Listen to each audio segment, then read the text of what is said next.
Hello everyone, welcome to the YouTube channel. इस lecture में हम लोग सीखेंगे 4 तरह के फ्लिप फ्लॉप्स के बारे में, एसआर, जेके, डी और टी। सबसे पहले हम लोग देखते हैं, ये सर्किट अभी आपने सीखा है, कल ही सीखा था। इसको क्या कहते हैं? नॉर लैच बोलते हैं। और ये जो होता है तरीका होता है क्लॉक देने का। इन दोनों को मिला के हम लोग क्या कहते हैं? इसको एसआर लैच बोलते हैं। ठीक है, ये जो सर्किट है इसको हम इस तरह बनाते हैं। क्वेश्चंस में एक बॉक्स है, इनपुट एस दिया है, इनपुट आर और आउटपुट में क्यू और क्यू बार, और नीचे क्लॉक शो होता है। इस तरह शो करते हैं एसआर लैच को। ठीक है, देख लेते हैं। हमें मालूम था यहाँ पे हमने ए दिया था और यहाँ पे हमने बी दिया था। यहाँ पे ए दिया था और यहाँ पे बी दिया था। ए को हमने क्या कर दिया था? आर कर दिया था। और बी को हमने क्या कर दिया था? एस कर दिया था, है ना? तो एस तो हमें ब्लॉक में ऊपर दिखाना है, तो हम इसको इस तरह ज्वाइन कर देंगे। और आर को हमें नीचे दिखाना है, इसको हम इस तरह ज्वाइन कर देंगे। और ये चीज़ अगर हम बॉक्स में बंद कर दें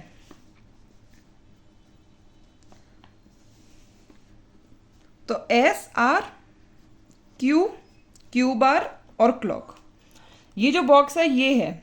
ठीक है, अगर आपको कहीं भी ये बॉक्स मिलेगा जहाँ पे इनपुट्स एस आर हैं और आउटपुट्स क्यू और क्यू बार हैं और क्लॉक दी गई है, तो ये क्लॉक्ड एस आर लैच है। ठीक है, देख लेते हैं। तो टेबल क्या कहता है? एस आर में अगर 0 0 दिया तो होल्ड, मतलब जो भी क्यू है वो क्यू रहेगा। अगर 0 1 दिया मतलब आर की जगह 1 दिया है तो मतलब reset, Q is equals to 0 हो जाएगा। अगर 1 0 दिया एस इज इक्वल्स टू 1 हो जाएगा, मतलब सेट, मतलब क्यू इज इक्वल्स टू 1। 1 1 दिया तो इनवैलिड।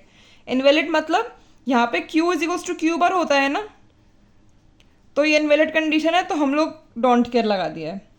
अगर हम वेरिएबल एंटर्ड के मैप में देखेंगे तो यहाँ पे 0 0 पे क्या है? क्यू। और 0 1 पे क्या है? 0। 1 0 पे क्या है? 1। और 1 1 पे क्या है? क्रॉस। हमें क्या करना है? इस एस आर लैच का हमें एक्सप्रेशन निकालना है। इस वजह से हम लोगों ने ट्रुथ टेबल निकाला। तो टेबल को हमने के मैप में डाला है, लेकिन ये वेरिएबल एंटर्ड के मैप है। इसको हम लोग क्या करेंगे? एक्सपेंड कर लेंगे 3 वेरिएबल के मैप में। वेरिएबल्स क्या क्या रहेंगे? एस आर और क्यू, है ना?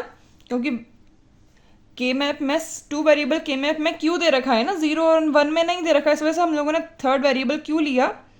0 1 0 0 0 1 1 1 1 0। एस और आर 0 0 है। 0 0 पे क्यू है, क्यू मतलब क्यू 0 है तो यहाँ पे 0। एस आर 0 0 है, क्यू 1 है तो यहाँ पे 1। ठीक है, 0 1 पे एस इज इक्वल्स टू 0 और आर इज इक्वल्स टू 1। 0 1 पे sorry S is equals to 0 और आर इज इक्वल्स टू 1, ये इन दोनों पे हम लोगों को 0 भरना है। एस इज इक्वल्स टू 1 और आर इज इक्वल्स टू 0, इन दोनों ब्लॉक्स पे हम लोगों को 1 भरना है। और S is equals to 1 R is equals to 1 मतलब इन दोनों ब्लॉक्स पे हमें डोंट केयर भरना है। भर गया। 3 वेरिएबल के मैप बन गया। अब एक्सप्रेशन कैसे निकालते हैं? पहले वो कर देते हैं, ग्रुपिंग। ये ग्रुप हो गया, ये पूरा ग्रुप कर लें, क्योंकि अगर ये पेयर बनेगा लेकिन हमें लार्जेस्ट ग्रुप बनाना होता है, डोंट केयर को हम लोग 1 कर सकते हैं। ये ग्रुप कर दिया। इसका नाम क्या है? इस वाले ग्रुप का, इस वाले पेयर का नाम क्या है? एस तो दोनों यूज़ हो रहे हैं, आर बार और क्यू। और इस वाले का क्या नाम है? एस। तो एक्सप्रेशन क्या है? क्यू प्लस नेक्स्ट स्टेट का एक्सप्रेशन क्या होगा? S plus are bar Q. ठीक है, आपको ये याद रखना है एक्सप्रेशन क्या होता है एस आर लैच का, S plus are bar Q. इससे होते हैं सारे क्वेश्चंस। दिखाते ऐसे हैं। ट्रुथ टेबल ये थी, ये तो हम लोगों ने पिछली बार ही देखी थी। 3 वेरिएबल के मैप ऐसे बना, ग्रुपिंग करी तो एक्सप्रेशन ये बना। ठीक है, और भी देखेंगे, उससे पहले क्वेश्चन देख लेते हैं जो पूछा गया है प्रीवियस ईयर में। In sequential circuits the output of any instant of time depends. जो आउटपुट होता है सिक्वेंशियल सर्किट में वो किस किस पे डिपेंड करता है? ये हमारा कॉम्बिनेशनल सर्किट हुआ करता था, उसमें अगर हमने मेमोरी एलिमेंट लगा दिया,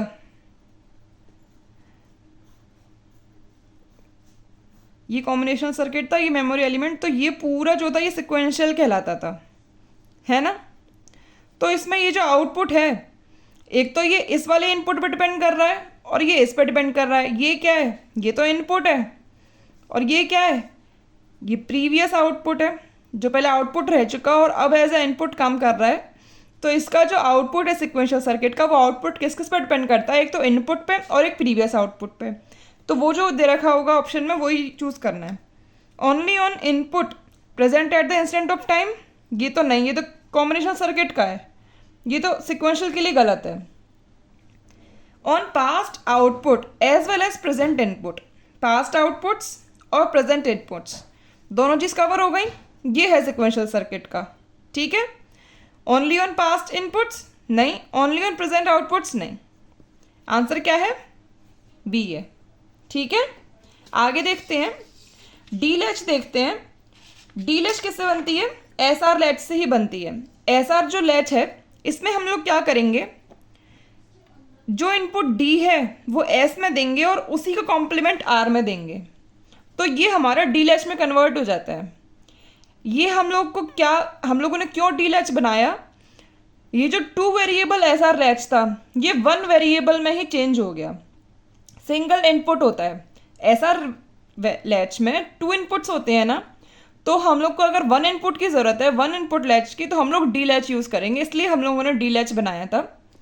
तो इसमें ये जो है ये एस आर लैच था, इसमें हम लोग को एक इनपुट दिया और उसी का कॉम्प्लीमेंट हम लोगों ने नीचे दे दिया, ठीक है, ये डी लैच हो जाता है। यहाँ पे तो क्यू बार हैंगे और ये डी और ये क्लॉक यहाँ पे आ जाती है। तो इस तरह ये काम करता है, इस तरह दिखता है ना ये, ठीक है। कुछ पॉइंट्स हैं जो याद करने के हैं। It is a single input circuit, हाँ एक ही इनपुट है डी, ठीक है।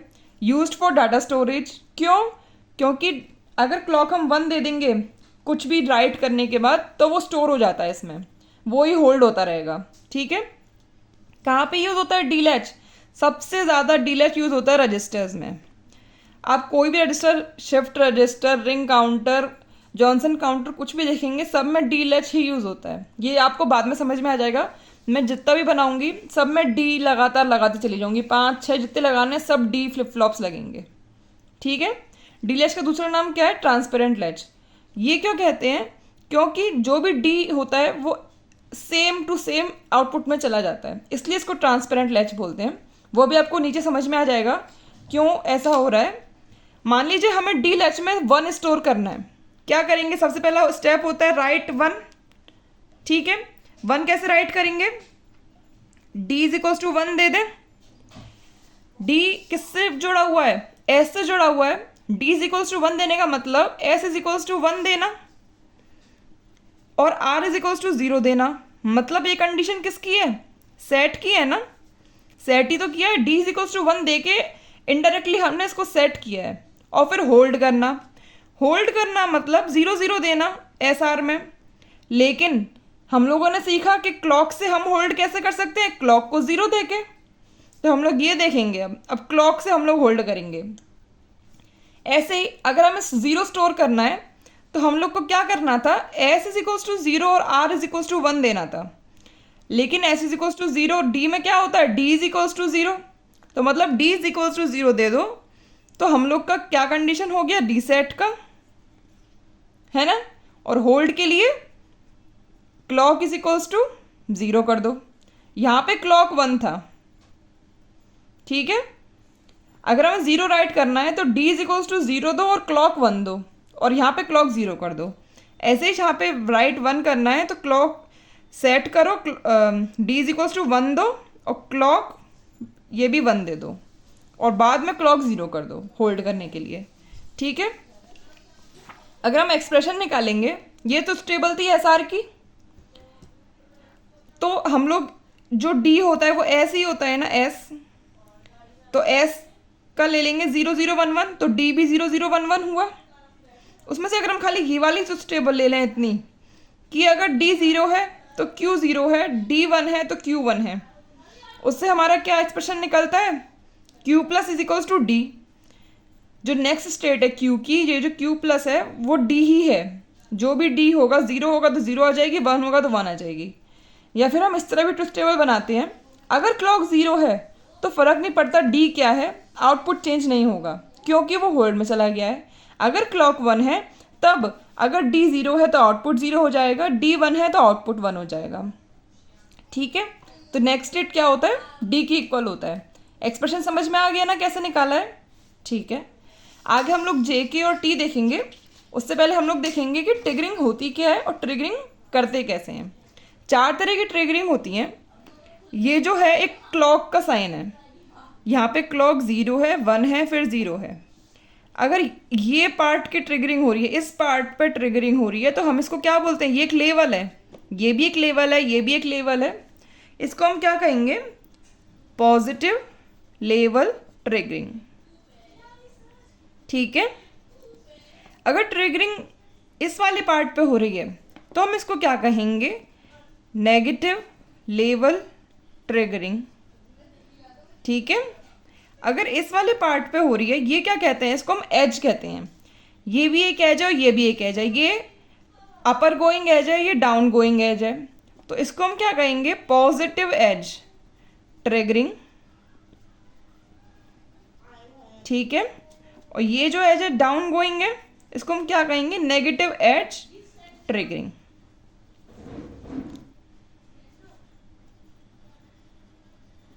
ठीक है, देख लेते हैं लेवल ट्रिगर सर्किट कैसे काम करता है। क्लॉक दे दी, क्लॉक ऐसे ही काम करती है, 0 1 0 1, सेम इंटरवल पे 0 1 0 1 होता रहेगा। हम इनपुट दे सकते हैं, हम लोग इनपुट चेंज कर सकते हैं। मान लीजिए हमने इनपुट इस तरह चेंज किया है, इनपुट हम अपने हिसाब से चेंज कर सकते हैं। हमने यहाँ तक 0 रखा, फिर 1 कर दिया, क्लॉक अपने हिसाब से चेंज होती रहेगी, इनपुट हम देंगे, तो आउटपुट किस तरह होगा, काम कैसे करता है ये देखना ज़रूरी है। अगर क्लॉक 0 होगा तो डी फ्लिप फ्लॉप काम नहीं करेगा, ये किस में चला जाएगा, इतने पार्ट के लिए होल्ड में चला जाएगा। अगर क्लॉक 0 है तो उतने पार्ट के लिए सर्किट होल्ड में चला जाएगा। ठीक है, इन सब में ये होल्ड में चला जाएगा। जो भी आउटपुट होगा, Q 0 होगा तो वो 0 लेगा, 1 होगा तो 1 लेगा, वो हम अभी देख लेंगे। और क्लॉक 1 है तो वो D को फॉलो करेगा, Q इक्वल्स टू D होता है ना। तो मान लीजिए 0 पे चलता आ रहा था, अब ये D को फॉलो करेगा, Q इक्वल्स टू 1 है मतलब D को फॉलो करेगा, इसने D को फॉलो करा। ठीक है, अब हमने देखा क्लॉक 0 आ गई, आउटपुट क्या था, 0 था, तो वो 0 बना रहेगा। फिर से क्लॉक 1 हो गई, फिर से ये D को फॉलो करेगा, D को फॉलो करा इसने। ठीक है, अब इसने देखा कि क्लॉक 0 हो गई, अब इसे होल्ड करना है, और होल्ड क्या करेगा, जो उसका प्रीवियस था, प्रीवियस वैल्यू 1 था, तो ये 1 को होल्ड कर दिया। ठीक है, अब ये क्या करेगा, फिर से D को फॉलो करेगा। D क्या था, यहाँ पे 0 है, फिर 1 है, फिर ये 0 हुआ। अब क्या करेगा, इसको ही, इस वैल्यू को ही होल्ड कर दिया इसने, होल्ड कर लिया।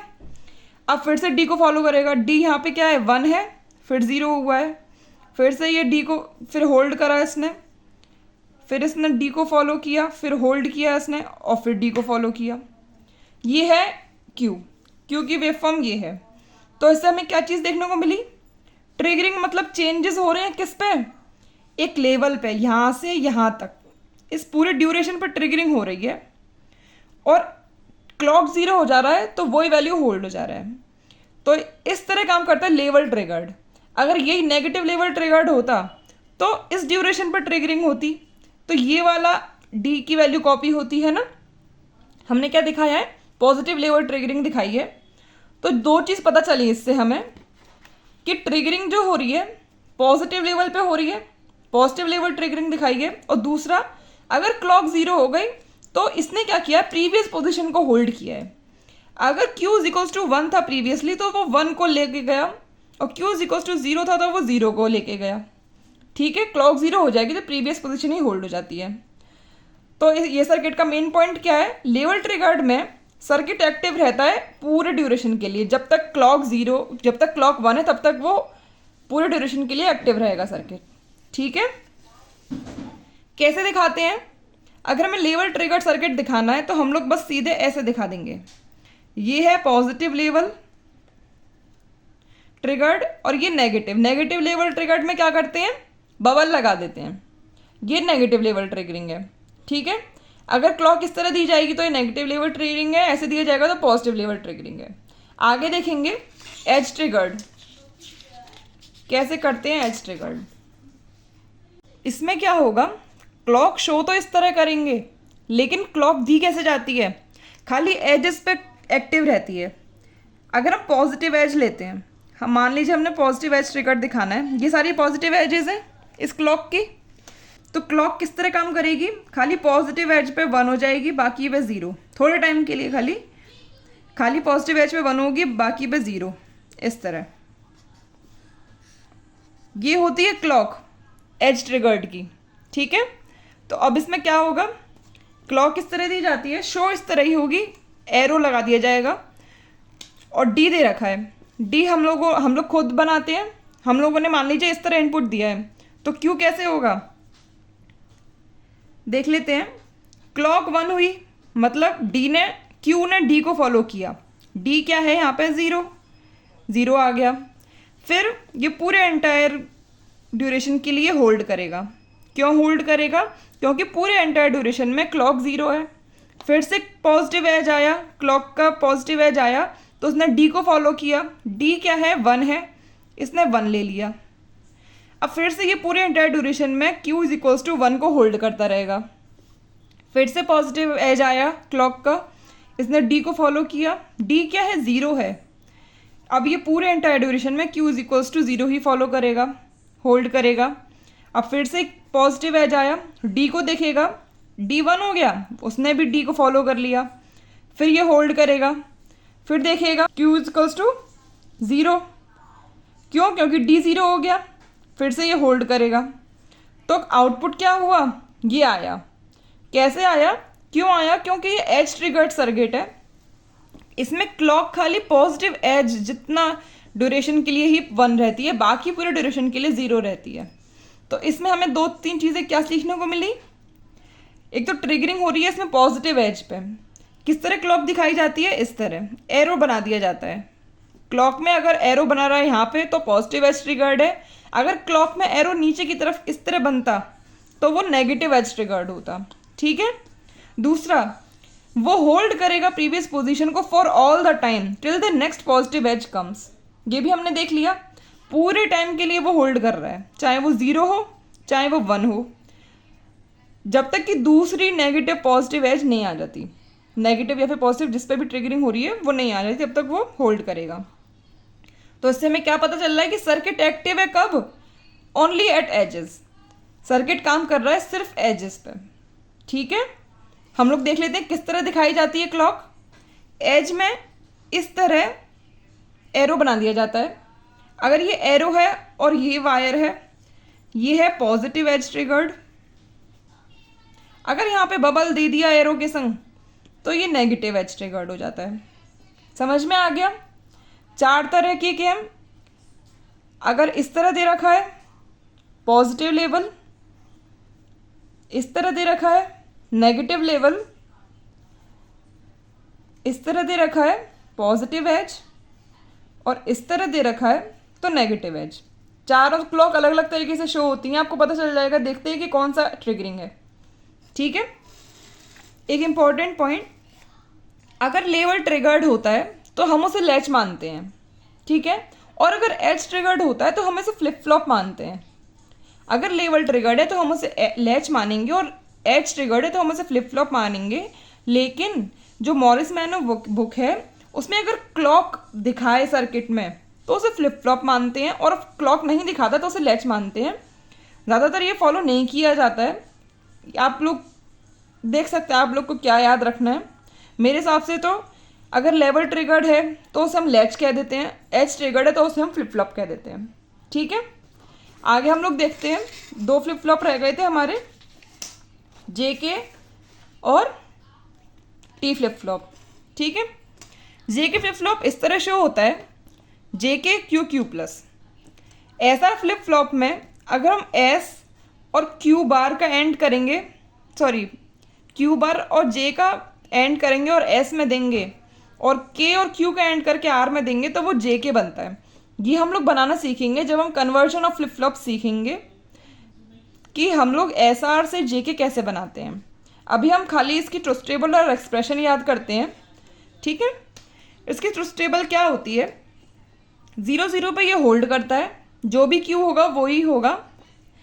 0 1 0 1 यहाँ पे एस और यहाँ पे आर लिखा था ना, आर 1 है मतलब रीसेट करेगा, क्यू इज इक्वल्स टू 0 हो जाएगा।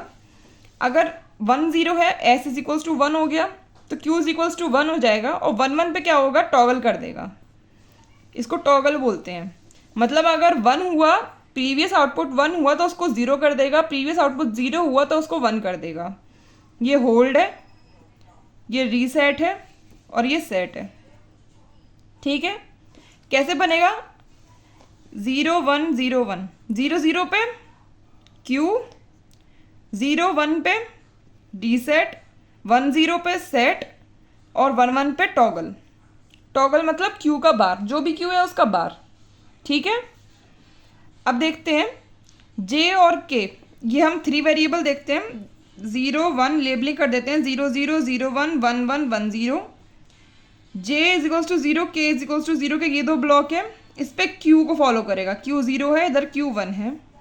जे 0 के 1 मतलब ये दोनों ब्लॉक्स हैं, इस पे 0 0 हो जाएगा।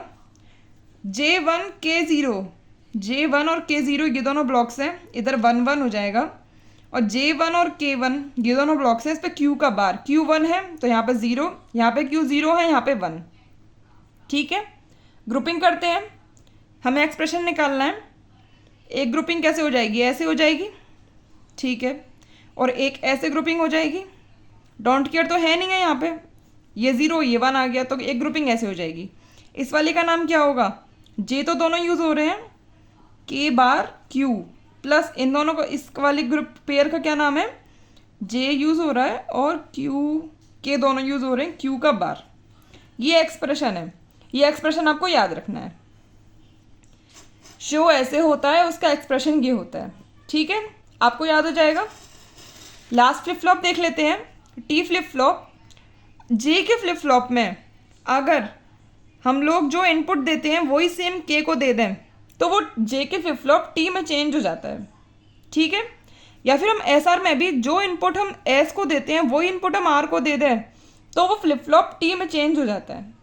इसकी एक्सप्रेशन क्या होता है, अगर टी 0 है तो वो होल्ड कर लेगा, क्यों, अगर टी 0 हो गया तो जे के में 0 0 हो गया है ना, और 0 0 मतलब होल्ड होता है, एस आर में भी 0 0 मतलब होल्ड होता है। T is equals to 1, T is equals to 1 दिया तो टॉगल कर देगा। ये हमने कहाँ से लिया है, जे के से लिया है।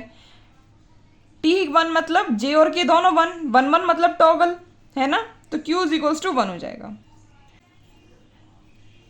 तो टेबल क्यू प्लस का निकालना है हमें, 4 0 0 0 1 1 0 1 1, ठीक है। टी इज इक्वल्स टू 0 है तो होल्ड करेगा, मतलब क्यू 0 है तो 0, 1 है तो 1। टी इज इक्वल्स टू 1 है तो टॉगल करेगा, मतलब 0 का 1 और 1 का 0। तो क्या एक्सप्रेशन आया क्यू प्लस का, T bar Q plus T Q bar, या फिर टी एक्सॉर क्यू, ये एक्सप्रेशन है, ठीक है। याद हो जाएगा आपको, ये एक्सप्रेशन है। पहले का एक्सप्रेशन क्या था, S plus are bar Q, दूसरे का डी, तीसरे का जे क्यू बार प्लस के बार क्यू, और चौथे का टी एक्सॉर क्यू, ठीक है। बाकी हम लोग इन चारों पे क्वेश्चंस करेंगे नेक्स्ट क्लास में। अभी के लिए इतना ही, और देखते हैं समरी, पहले इन चारों की समरी लिख देंगे एक में, ताकि आपको इजी हो जाएगा कंपैरिजन करने में, आप भूलोगे नहीं, ठीक है। Thank you.